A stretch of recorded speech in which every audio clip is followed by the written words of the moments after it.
thing was so hard to learn. This is day 6 of trying to become a car guy in 25 days. Today, I just learned what transmissions are. Engines have a problem.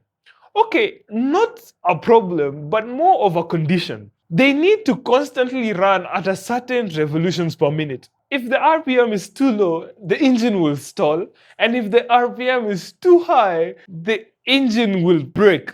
And because of this condition, you cannot directly connect the engine to the wheel. So some geniuses thought of inventing a transmission. A transmission sits in between the engine and the wheels, making sure that the engine maintains its optimal RPM, whether you're cruising down a highway or you're crawling up a hill. That part seems simple.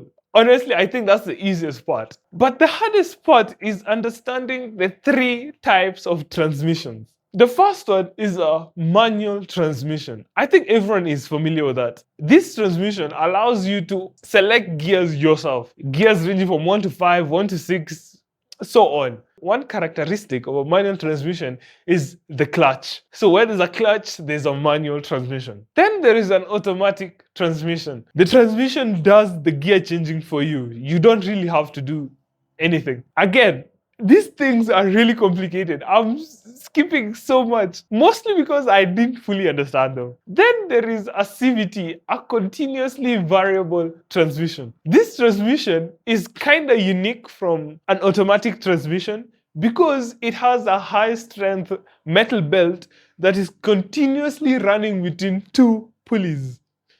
You understood that? Yeah, you're a genius. Obviously, you understood. A computer continuously varies the width of the pulleys, and this allows for nearly an infinite number of gear ratios.